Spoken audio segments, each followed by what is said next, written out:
ഇവിടെ സംസാരിക്കുമ്പോൾ ഇടയ്ക്ക് പറയാതെ പോകാൻ പറ്റാത്തൊരു വിഷയം തന്നെയാണ് ഈ വിലക്കയറ്റം എന്ന് പറയുന്ന ഒരു വിഷയം.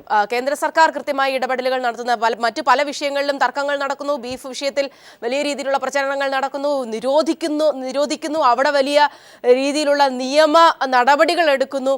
പക്ഷെ വിലക്കയറ്റത്തിന്റെ കാര്യത്തിലൊക്കെ തന്നെയും മൗനം പാലിക്കുന്ന ഒരു സാഹചര്യം കൂടി ഉണ്ടായി. രാജ്യത്ത് ഇതുവരെ ഉണ്ടായിട്ടുള്ള ഒരൊറ്റ ഗവൺമെൻറ്റും ഈ രാജ്യത്തിലെ പൗരന് എന്ത് കഴിക്കണം എന്ത് കഴിക്കേണ്ട എന്ന് തിട്ടൂരം ഇറക്കിയിട്ടില്ല. എന്നാൽ ഇവിടെ വളരെ പർപ്പസ്ഫുള്ളായി ഈ രാജ്യത്തിലെ ജനങ്ങൾ, പ്രത്യേകിച്ചും മതന്യൂനപക്ഷ വിഭാഗത്തിൽപ്പെടുന്നവർ എന്ത് കഴിക്കണ്ട എന്ന് തിട്ടൂരം ഇറക്കിക്കൊണ്ട് അങ്ങനെ കഴിച്ചു എന്ന് ആരോപിച്ചുകൊണ്ട് ആളുകൾ അടിച്ചു കൊല്ലുന്ന സമീപനമാണ് ഈ വർത്തമാനകാലത്ത് നമ്മൾ കണ്ടുകൊണ്ടിരിക്കുന്നത്. ഇവിടുത്തെ പ്രശ്നം എന്താണെന്നറിയോ? 17 മാസങ്ങൾക്ക് മുമ്പ് ശ്രീ ഡോക്ടർ മൻമോഹൻ സിംഗ് ഈ രാജ്യം ഭരിച്ചിരുന്നപ്പോൾ BJP ഉയർത്തിയ ചില മുദ്രാവാക്യങ്ങളുണ്ട്. അതിൽ ഏറ്റവും പ്രധാനമായിട്ട് അവർ പറഞ്ഞത് വിലക്കയറ്റം കൊണ്ട് ജനങ്ങൾ പൊറുതിമുട്ടിയിരിക്കുന്നു, ഇവിടെ ഒരു ഗവൺമെൻറ് ഇല്ല. പിന്നെ അവർ പറഞ്ഞു പെട്രോളിയം ഉൽപ്പന്നങ്ങളുടെ ക്രൂഡ് ഓയിലിൻ്റെ വില കുറഞ്ഞിട്ടും ഈ രാജ്യത്ത് പെട്രോളിയം ഉൽപ്പന്നങ്ങളുടെ വില കുറയ്ക്കുന്നില്ല. അത് റിലയൻസിനും അംബാനിക്കും വേണ്ടിയിട്ടാണ് ശ്രീ ഡോക്ടർ മൻമോഹൻ സിംഗ് കളിക്കുന്നത്. അതുകൊണ്ട് ഈ രാജ്യത്ത് ഒരു ഭരണമാറ്റം വരണം. 3 അവർ പറഞ്ഞു ആധാർ കാർഡുമായി ലിങ്ക് ചെയ്യുന്ന ഈ പ്രശ്നത്തിൽ ഞങ്ങൾ വന്നാൽ അത് മാറ്റിയെടുക്കും. പിന്നെ അവർ പറഞ്ഞു ചരക്ക് കൂലി കുറച്ചിരുന്നെങ്കിൽ, നരേന്ദ്രമോദി ഉത്തർപ്രദേശിലുടനീളം ബീഹാറിലുടനീളം പറഞ്ഞത് ചരക്ക് കൂലി ഞാൻ വന്നാൽ കുറയ്ക്കും. എന്നാൽ ഇപ്പൊ എന്താ സംഭവിച്ചിരിക്കുന്നത്? കാൽക്കുലേഷൻ ഉൾപ്പെടുത്തിയാണ് ഞാൻ പറയുന്നത്. അന്ന് ഒരു ബാരൽ ക്രൂഡ് ഓയിലിന്റെ വില 167 സൗമ്യ, 167 ഒരു ബാരൽ ക്രൂഡ് ഓയിലിന്റെ വില. അന്ന് കോൺഗ്രസ് എത്ര രൂപയ്ക്ക് പെട്രോൾ കൊടുത്തത്? 63 രൂപയ്ക്ക് പെട്രോൾ കൊടുത്തു. ഇന്ന് ക്രൂഡ് ഓയിലിൻ്റെ വിലയെന്ന് പറഞ്ഞാൽ 43 താഴെയാണ്. ഇടയ്ക്ക് 49 വരെ പോയെങ്കിൽ ഇപ്പോൾ വീണ്ടും താഴോട്ട് വന്നിരിക്കുകയാണ്. ഇന്നും പെട്രോളിയം ഉൽപ്പന്നങ്ങളുടെ വില 57-58 നിൽക്കുകയാണ്. ഈ രാജ്യത്ത് ആരെ സഹായിക്കാനാ? വിവാദങ്ങളും വിമർശനങ്ങളും ഉണ്ടായോ പറഞ്ഞ് റോഡ് ഫണ്ടിന് വേണ്ടിയിട്ട് ഞങ്ങൾ ഇത് വകമാറ്റുകയാണെന്ന് പറഞ്ഞാൽ ഇത് ജനങ്ങളെ പെട്രോളിയത്തിൻ്റെ പേരിൽ കൊള്ളയടിക്കുകയാണ്. 2, പെട്രോളിയം ഉൽപ്പന്നങ്ങളുടെയും ഡീസലിൻ്റെയും വില കുറയാതെ വരുമ്പോൾ സ്വാഭാവികമായിട്ട് ചരക്ക് നീക്കങ്ങളുടെ വില വർദ്ധിക്കും. ചരക്ക് നീക്കങ്ങളുടെ വില വർദ്ധിക്കുമ്പോൾ ഉൽപ്പന്നങ്ങളുടെ വില വർദ്ധിക്കും. സവാള കൊള്ളയടിച്ച രാജ്യമായി ഇന്ത്യ മാറിയില്ലേ? ഈ രാജ്യത്ത് സ്വർണം കൊള്ളയടിച്ചിട്ടുണ്ട്, പക്ഷേ സവാള ജനങ്ങൾ കൊള്ളയടിച്ചു കൊണ്ടുപോയ ഒരു രാജ്യമായി ഇന്ത്യ മാറി. ഇന്നിപ്പോൾ ഇവിടെ നേരത്തെ ഉത്തർപ്രദേശിൽ നിന്നൊരു സഹോദരൻ പറഞ്ഞതുപോലെ പരിപ്പിൻ്റെ വില, ഇവിടെ ഐക്യ പുരോഗമന സഖ്യം ഡോക്ടർ മൻമോഹൻ സിംഗ് ഭരിക്കുമ്പോൾ പരിപ്പിൻ്റെ വില 45 മുകളിൽ പോയിട്ടില്ല. ഇന്ന് 228 രൂപയായി പരിപ്പിൻ്റെ വില. ഉത്തരേന്ത്യൻ സംസ്ഥാനങ്ങളിൽ ഉരുളക്കിഴങ്ങും പരിപ്പും അവരുടെ ദാലുമൊക്കെ നിത്യജീവിതത്തിൻ്റെ ഭാഗങ്ങളാണ്. വിലക്കയറ്റം കൊണ്ട് ജനങ്ങൾ പുറത്തുമുട്ടുകയാണ്. കണ്ണൂരിലെ വിവരങ്ങളിലേക്ക് നമുക്ക് ചർച്ച തുടരാം. കണ്ണൂരിലത്തെ വിവരങ്ങളുമായി ഇപ്പോൾ ജോഷ്ല ചേരുന്നുണ്ട്. ജോഷ്ല, എങ്ങനെയാണ് കണ്ണൂരിൽ നിന്നുള്ള ഒരു പൊതുവായ ഒരു ചിത്രം എങ്ങനെയാണ്? ഇതുവരെയുള്ള ഒരു പെർസെൻറ്റേജ് ഒക്കെ എങ്ങനെയാണ്? സൗമ്യ, കണ്ണൂരിൽ ഇതുവരെ വളരെ ശാന്തവും സമാധാനപൂർണവുമായ ഒരു തെരഞ്ഞെടുപ്പാണ് നടന്നുകൊണ്ടിരിക്കുന്നത് എന്നുള്ളതാണ് ആദ്യം തന്നെ റിപ്പോർട്ട് ചെയ്യാനുള്ളത്. എന്തായാലും കണ്ണൂരിൽ ഇതുവരെ കാര്യമായ അക്രമ സംഭവങ്ങളൊന്നും തന്നെ റിപ്പോർട്ട് ചെയ്യപ്പെട്ടിട്ടില്ല.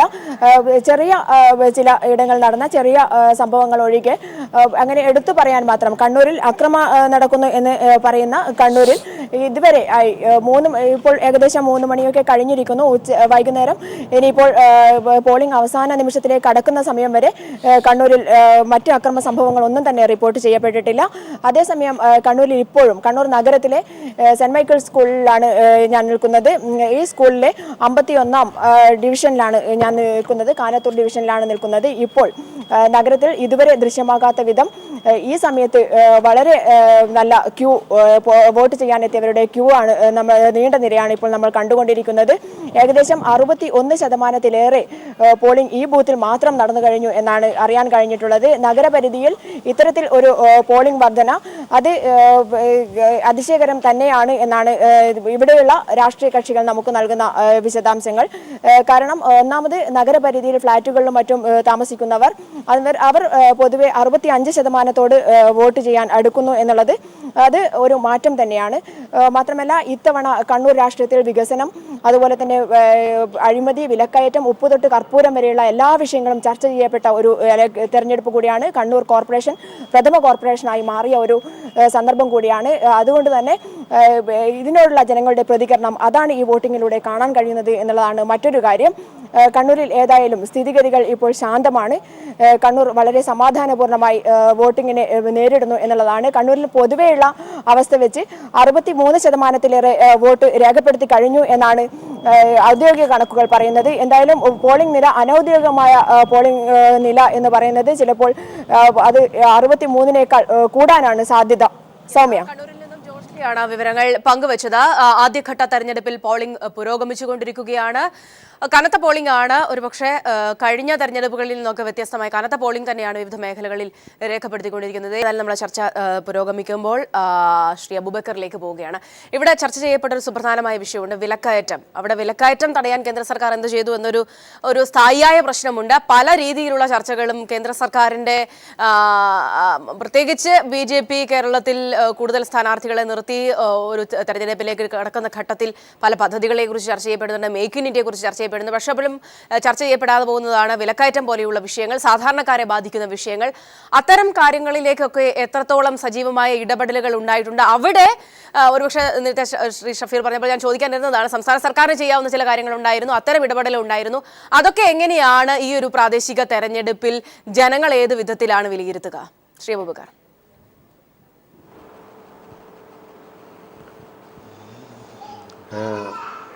വിലക്കയറ്റത്തെക്കുറിച്ച് UP-യിലെ തെരഞ്ഞെടുപ്പിൻ്റെ വിലയിരുത്തിക്കൊണ്ട് ഒരു മലയാളി സുഹൃത്ത് ഇവിടെ സംസാരിച്ചു. അദ്ദേഹം പറഞ്ഞത് പരിപ്പിൻ്റെ വില അത് 200 രൂപയിലേക്ക് മേലെ പോയത് തീർച്ചയായും ജനങ്ങളെ അങ്ങേയറ്റം ബാധിക്കുന്ന ഒരു പ്രശ്നമാണെന്നും അത് തെരഞ്ഞെടുപ്പിൽ പ്രതിഫലിക്കുമെന്നാണ്. ഈ ഉത്തരേന്ത്യയിലെ ജനങ്ങൾ, എനിക്ക് തോന്നുന്നത് ഉത്തരേന്ത്യയിലെ ജനങ്ങൾ വിലക്കയറ്റം പോലുള്ള ജീവിത പ്രശ്നങ്ങളോട് അങ്ങേയറ്റം സെൻസിറ്റീവായിട്ടാണ് പ്രതികരിക്കുന്നത് എന്ന് തോന്നുന്നുണ്ട്. അതേസമയം കേരളത്തിലും ഈ വിലക്കയറ്റം കാരണം ജനങ്ങൾ അങ്ങേയറ്റം ദുരിതം അനുഭവിക്കുന്നുണ്ട്. പക്ഷേ ഇത് എത്രത്തോളം ഇവിടെ ചർച്ച ചെയ്യപ്പെട്ടു എന്ന കാര്യം പരിശോധിക്കേണ്ടതാണ്. എനിക്ക് തോന്നുന്നു വിലക്കയറ്റത്തെക്കാൾ അധികം മറ്റു രാഷ്ട്രീയ പ്രശ്നങ്ങളാവാം ഈ തെരഞ്ഞെടുപ്പിൽ.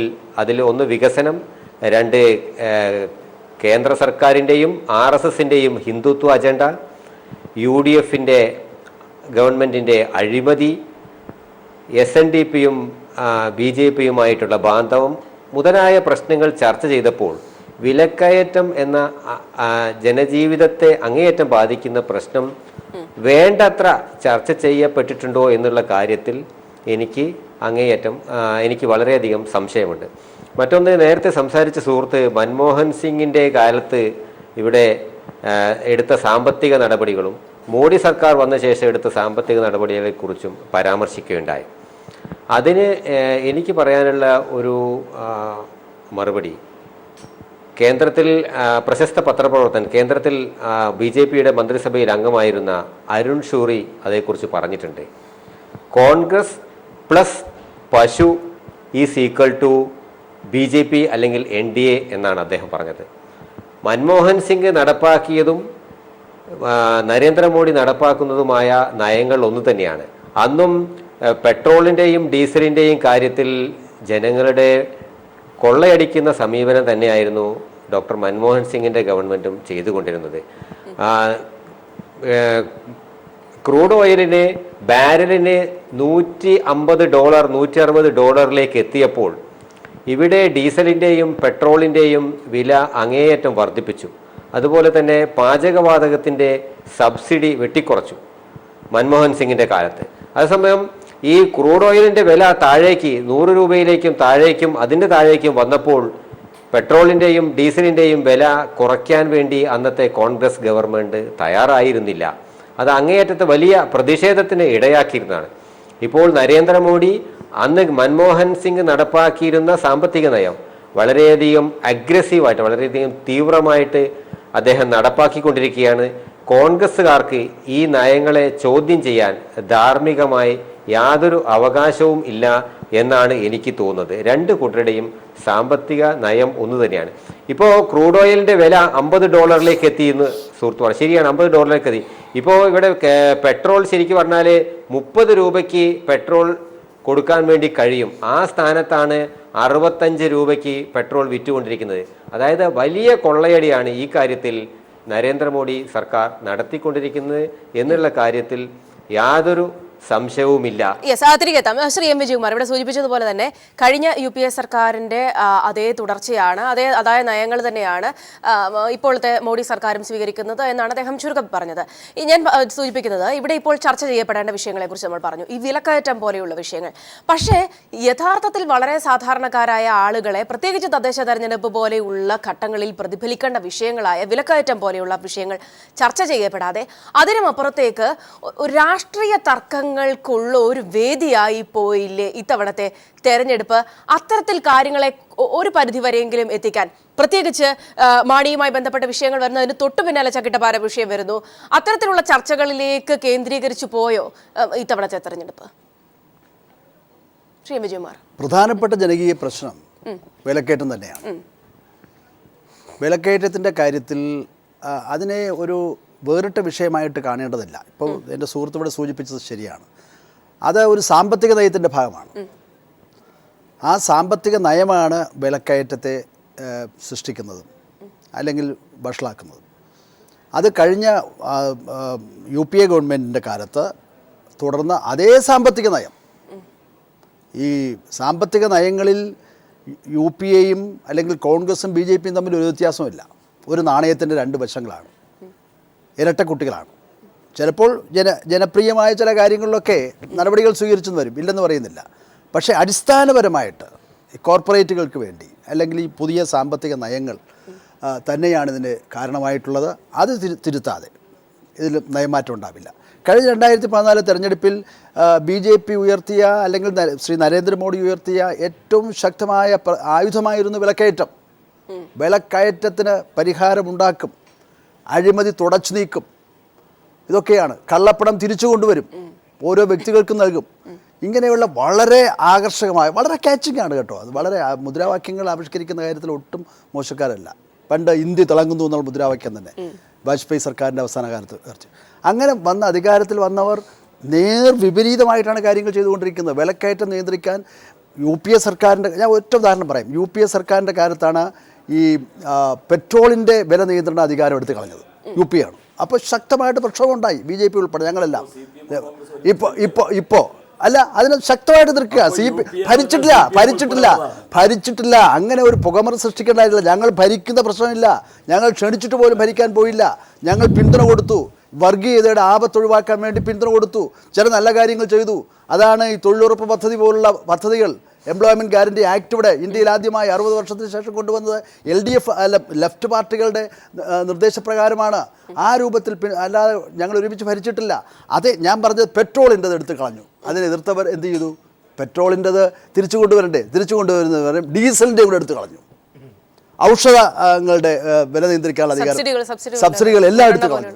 ആ രൂപത്തിൽ സാധാരണക്കാരെ പരിപൂർണമായും മറന്നുകൊണ്ടുള്ള ഒരു ഭരണമാണ് കഴിഞ്ഞ കാലത്ത്. അതിൽ നിന്ന് അല്പ വ്യത്യാസമുണ്ട്. അങ്ങനെയല്ല, ജനപ്രിയമായിട്ടുള്ള ചില മുദ്രാവാക്യങ്ങളൊക്കെ UPA സർക്കാർ കൊണ്ടുവന്നു, പരിപൂർണമായി മറന്നുകൊണ്ട്. അതിനുള്ള തിരിച്ചടിയാണ് വരാൻ പോകുന്നത്. പക്ഷേ അത് ആ രൂപത്തിൽ ഫോക്കസ് ചെയ്യപ്പെട്ടോ എനിക്ക് സംശയമുണ്ട്. ഇപ്പം ഞാൻ ഈ പറഞ്ഞതിനോട് യോജിക്കുന്നുണ്ട്. അതിൽ മാധ്യമങ്ങൾക്കൊരു പങ്കുണ്ട്. ഈ മാധ്യമങ്ങൾക്കിതിൽ വളരെ രാഷ്ട്രീയ പാർട്ടികളെ പോലെ തന്നെ വളരെ പ്രധാനപ്പെട്ട ഒരു പങ്ക് ഇക്കാര്യത്തിലുണ്ട്. മാധ്യമങ്ങൾ കാരണം വാർത്തകൾ വളരെ സെൻസിറ്റീവായിട്ടുള്ള വാർത്തകൾ വരുമ്പോൾ പ്രധാനപ്പെട്ട കാതലായിട്ടുള്ള അടിസ്ഥാനപരമായിട്ടുള്ള വാർത്തകൾക്ക് പ്രാധാന്യം നഷ്ടപ്പെട്ടു പോകുന്നു. അങ്ങനെ കുറച്ച് സംഭവിച്ചിട്ടുണ്ട്. പക്ഷേ ഞങ്ങൾ ലെഫ്റ്റ് പാർട്ടികൾ എന്ന നിലയിൽ ഏറ്റവും കാതലായിട്ടുള്ള പ്രശ്നം വിലക്കയറ്റം തന്നെയാണ് ഉയർത്തിയിട്ടുള്ളത്. വിലക്കയറ്റത്തോടൊപ്പം തന്നെയാണ് മറ്റ് ജനകീയ പ്രശ്നങ്ങളും സാമൂഹിക പ്രശ്നങ്ങളും അഴിമതി ഉൾപ്പെടെയുള്ള കാര്യങ്ങളും ഉയർത്തിയിട്ടുള്ളത്. അത് ഒക്കെ പ്രതിഫലിക്കുന്ന ഒരു തെരഞ്ഞെടുപ്പിൻ്റെ ഫലമായിരിക്കും വരാൻ പോകുന്നത്. ഒരു സംശയവും അക്കാര്യത്തിലില്ല. ഏതായാലും അത്തരം ചർച്ചകൾ നടക്കാത്തതിന് ഒരു സാധ്യത പ്രയോജനപ്പെടുത്താം എന്നുള്ള ഒരു കാൽക്കുലേഷനിലായിരിക്കും അഡ്വക്കേറ്റ് സുരേഷ് അടക്കമുള്ളവർ. എങ്ങനെയാണ് അവിടെ പ്രാദേശിക ഇത്തരത്തിലുള്ള വിഷയങ്ങൾ, പ്രത്യേകിച്ച് ഒരു ലെഫ്റ്റ് ഓർ റൈറ്റ് എന്ന ഒരു കണക്കുകൂടലാണ് എപ്പോഴും കേരളീയനെ സംബന്ധിച്ചിടത്തോളം തെരഞ്ഞെടുപ്പ്, തദ്ദേശ തെരഞ്ഞെടുപ്പ് തമ്മിൽ മറ്റ് തെരഞ്ഞെടുപ്പുകളിൽ, നിയമസഭാ തെരഞ്ഞെടുപ്പിലായാലും ലോക്സഭാ തെരഞ്ഞെടുപ്പുകളിലായാലും ഒക്കെ തന്നെ ഇവിടെ എങ്ങനെയാണ് ആ ഒരു സാധ്യത ഉപയോഗപ്പെടുത്താൻ ഉദ്ദേശിക്കുന്നത് BJP? കേരളത്തിൽ എനിക്കിപ്പോൾ കൂടുതൽ സമയം കിട്ടിയിട്ടില്ല, ഇവർക്ക് രണ്ടുപേർക്കും കിട്ടിയ സമയമൊന്നും എനിക്ക് കിട്ടിയിട്ടില്ല. സ്വാഭാവികമായിട്ട് ഞാൻ അത് പ്രതീക്ഷിക്കുന്നില്ല. പക്ഷേ അല്ല, ഞാൻ പറയുന്നത് കേരളത്തിലെ രാഷ്ട്രീയം ഇവർ രണ്ടുപേരും പറയുന്നതല്ല. കേരളത്തിലെ രാഷ്ട്രീയം എന്ന് പറഞ്ഞാൽ 1957 മുതൽ 58 വർഷമായിട്ട് ഈ നാടിനെ നശിപ്പിച്ച് മുടിച്ച രണ്ട് മുന്നണികൾക്കെതിരെയുള്ള പ്രതികാരത്തിന്, ജനാധിപത്യപരമായിട്ടുള്ള പ്രതികാരത്തിന് ഈ നാട് തയ്യാറായിരിക്കുന്നു.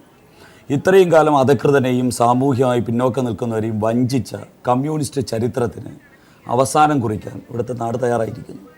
ഇതാണ് ഇവിടുത്തെ വിഷയം. ഇവിടെ ഇന്ന് ഈ ഇടതിനും വലതിനും എതിരായിട്ടാണ് ഇപ്പോൾ 1.5 വർഷത്തിനുള്ളിൽ കേരളത്തിൽ നരേന്ദ്രമോദി കൊണ്ടുവന്നിട്ടുള്ള വികസന പദ്ധതികൾ അത് ഇവിടെ മനസ്സിലാക്കണം. വിഴിഞ്ഞം തുറമുഖം നരേന്ദ്രമോദി വന്നില്ലായിരുന്നെങ്കിൽ ഇവിടെ വരില്ലായിരുന്നല്ലോ. കഴക്കൂട്ടം കളിയിക്കാനുള്ള ദേശീയപാത വരില്ലായിരുന്നല്ലോ. IIT ഇവിടെ വന്നപ്പോഴാണ് കഴിഞ്ഞ പ്രാവശ്യം ഇവിടുന്ന് IIT ഹ്യൂമൻ റിസോഴ്സ് മിനിസ്റ്റർ തിരുവനന്തപുരത്ത് നിന്നുണ്ടായിരുന്നു. അദ്ദേഹത്തിന് IIT കൊണ്ടുവരാൻ പറ്റിയില്ലല്ലോ. എയിംസിന് വേണ്ടി ഫണ്ട് അനുവദിച്ചു, ബഡ്ജറ്റിൽ വകയിരുത്തി, സ്ഥലം കൊടുക്കാത്തതിൻ്റെ പേരിൽ ഇതുവരെ വന്നിട്ടില്ല. ഇതുപോലെയുള്ള എത്ര പദ്ധതികളാണ് 34,000 കോടി രൂപയുടെ വികസന പദ്ധതികൾ കേരളത്തിൽ പ്രഖ്യാപിച്ചില്ലേ? ക്രെഡിറ്റ് മുഴുവൻ കൊണ്ടുപോകും. അല്ലല്ല, ഞാൻ ക്രെഡിറ്റ് ആണല്ലോ, BJPയുടെ ക്രെഡിറ്റ് അങ്ങനെ അംഗീകരിക്കണം. അതാണ് മര്യാദ. ഞങ്ങൾ പറയുന്നത് 34,000, ഞാൻ ശ്രീ M. വിജയകുമാർ സാറിനോടും അതോടൊപ്പം തന്നെ ഞാൻ ചോദിക്കട്ടെ, 34,000 കോടി രൂപയുടെ വികസന പദ്ധതി അവർ രണ്ടുപേരും ഒരുമിച്ച് 4 വർഷം ഇന്ത്യ ഭരിച്ചല്ലോ. മൻമോഹൻ സിംഗിന് നിരുപാധിക പിന്തുണ കൊടുത്തല്ലോ. ഭരിച്ചില്ല എന്നൊക്കെ പറയാം, സാങ്കേതിക ലോകത്തിനറിയാമല്ലോ. നിരുപാധിക പിന്തുണ കൊടുത്തല്ലോ. ആ സമയത്ത് ഇവിടെ 10,000 കോടി രൂപയുടെ വികസനം കൊണ്ടുവരാൻ സാധിച്ചോ? ഇല്ലല്ലോ. 34,000 കോടി രൂപയുടെ വികസനം സെപ്റ്റംബർ 1-ാം തീയതി ഇവിടെ പ്രഖ്യാപിച്ചു. അതിനുവേണ്ടിയുള്ള പദ്ധതികളുടെ സർവേ ആരംഭിച്ചു. ഇതൊക്കെ ഇവിടെ നടന്നില്ലേ? ഈ കേരളത്തിൽ 58 വർഷത്തെ ചരിത്രത്തിൽ ഇത്രയും വലിയ വികസന സംരംഭങ്ങൾ കേരളത്തിന് കിട്ടിയ നരേന്ദ്രമോദി സർക്കാർ വിലക്കയറ്റ സൂചിക ഇന്ന് 0% ഇന്ത്യയിൽ. വിലക്കയറ്റ സൂചിക ഉത്തർപ്രദേശ് ഭരിക്കുന്നതാരാ? BJP അല്ല. ഉത്തർപ്രദേശ് ഭരിക്കുന്നത് സഖാവ് M. വിജയകുമാർ സാറിൻ്റെ ആൾക്കാരും കൂടെ ചേർന്നാണ്. അവിടെ അവരുടെ പാർട്ടിയില്ല, പക്ഷേ ഇവരുടെ മനോഭാവം അവർ അവിടെ ഭരിക്കുന്നവർക്ക് അനുകൂലമാണല്ലോ. ഇവരാണ് അവിടെ ഭരിക്കുന്നത്. അവിടുത്തെ വിലക്കയറ്റം പിടിച്ചേർത്താൻ കഴിഞ്ഞില്ലെങ്കിൽ അവിടുത്തെ ഗവൺമെന്റിന്റെ കഴിവുകേടാണ്. ഇവിടെ ഇപ്പോൾ കേരളത്തിൽ BJPക്ക് എതിരെ വിധിയെഴുത്തുണ്ടാവില്ലായിരുന്നു. അത് വേറെ കാര്യങ്ങൾ ഞാൻ നേരത്തെ സൂചിപ്പിച്ചല്ലോ. വാരണാസിയിൽ പോലും നരേന്ദ്രമോദിയുടെ സ്വന്തം ഗ്രാമമായ അദ്ദേഹം ദത്തെടുത്ത ഗ്രാമത്തിൽ പോലും ഒരു സീറ്റ് പോലും കിട്ടാത്ത തെരഞ്ഞെടുപ്പിലെ അവിടുത്തെ സാഹചര്യമല്ല ഇപ്പൊ നമ്മുടെ ഇവിടുത്തെ വിഷയം. അവിടുത്തെ സാഹചര്യത്തിന് ഞങ്ങൾ തക്കതായിട്ടുള്ള ഉത്തരം അവിടെ ഇപ്പോൾ പാർട്ടിയുടെ വിലയിരുത്തൽ പുറത്തു വരും. അതെന്താണെന്ന് വരും. ഇവിടെ അതല്ല വിഷയം. ഇവിടുത്തെ പഞ്ചായത്ത് തെരഞ്ഞെടുപ്പാണ്. നമ്മളിപ്പോൾ തിരുവനന്തപുരത്ത് പഞ്ചായത്ത് തെരഞ്ഞെടുപ്പ് നടന്നുകൊണ്ടിരിക്കുമ്പോൾ വാരണാസിയിലെ പഞ്ചായത്ത് തെരഞ്ഞെടുപ്പ് ചർച്ച ചെയ്തതിലേക്ക്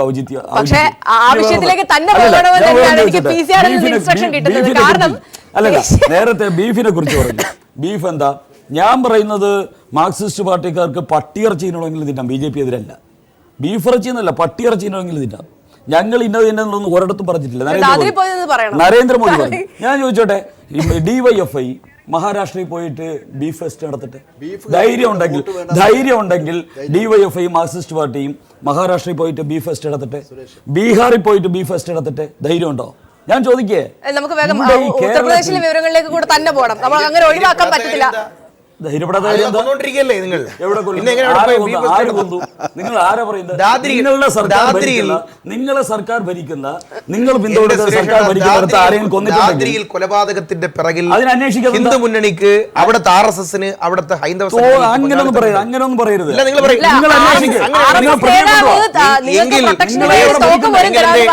ഞാൻ ചോദിച്ചോട്ടെ, നമുക്ക് ഏതായാലും ഉത്തർപ്രദേശിലേക്ക് പോകേണ്ടതുണ്ട്. അഡ്വക്കേറ്റ് സുരേഷ് പറഞ്ഞതുപോലെയല്ല, ദേശീയ തലത്തിൽ ചർച്ച ചെയ്യപ്പെടും. ദാദ്രിയിൽ കൊലപാതകം നടന്നിട്ടുണ്ടെങ്കിൽ അന്വേഷിക്കാനുള്ള ഉത്തരവാദിത്വം നിങ്ങൾക്കില്ലേ?